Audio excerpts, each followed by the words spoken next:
What's going on, everybody? This is Captain Obvious. You guys are the 11 crew, and today I have 5 games that should be on your radar this year.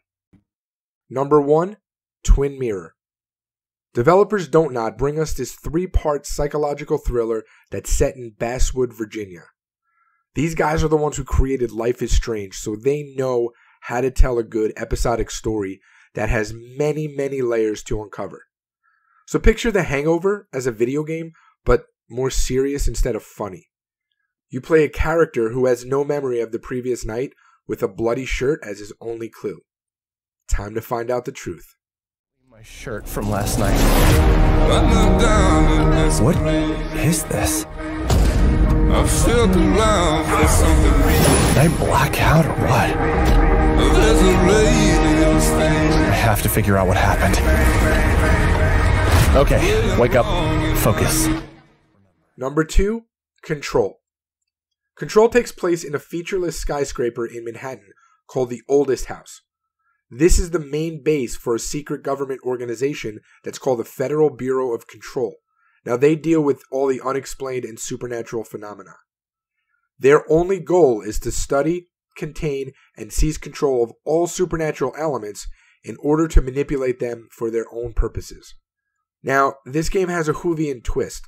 The topography of the building is constantly changing, and its interior is vastly larger than its exterior. So you play the newly appointed director of the organization, and you're tasked with defeating the number 1 supernatural threat, known as the Hiss. The Oldest House is a shifting place.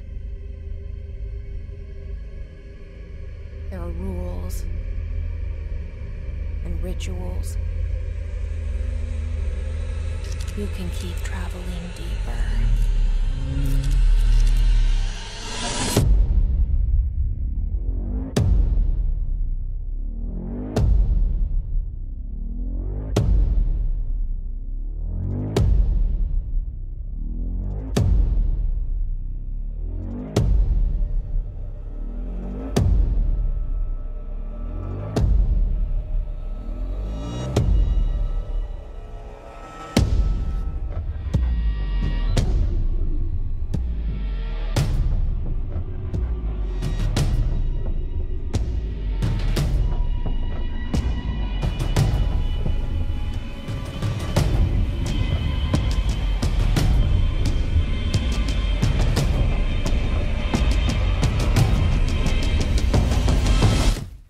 Number 3, Necro Barista.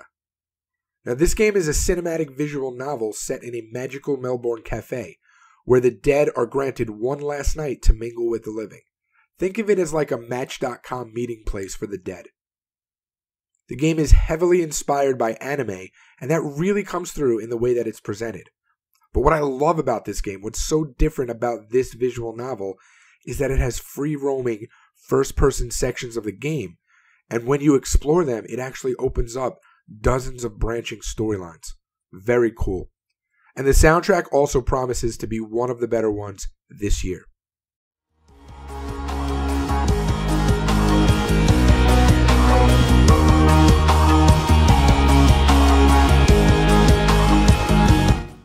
Number 4, Ori and the Will of the Wisps. For those of you that never had a chance to play the first Ori game because, and I quote, platformers just aren't your thing, you did yourself a huge disservice. This game seems to have amped up the art style, the music, and the storyline, and honestly looks to be one of the best sequels out this year. With new lands to discover, new bosses to fight, new moves to master, and a cute little owl, this game has had my attention for a while now.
Number 5, Anthem.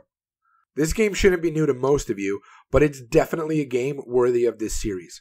BioWare has promised to create a vast and ever-changing world that features unpredictable conditions, unpredictable hazards, and a ton of enemies. Anthem expands over time, so as you play, you get introduced to new stories, new challenges, new events, and you can play with up to 3 of your friends, so 4-player co-op. From what I've seen from this game, the world looks beautiful, and flying around in those exosuits looks like a ton of fun. I cannot wait to get my hands on this game. Remember, we're a team. I'm right there with you. It's a freelancer job. Always has been. But the Anthem still rages.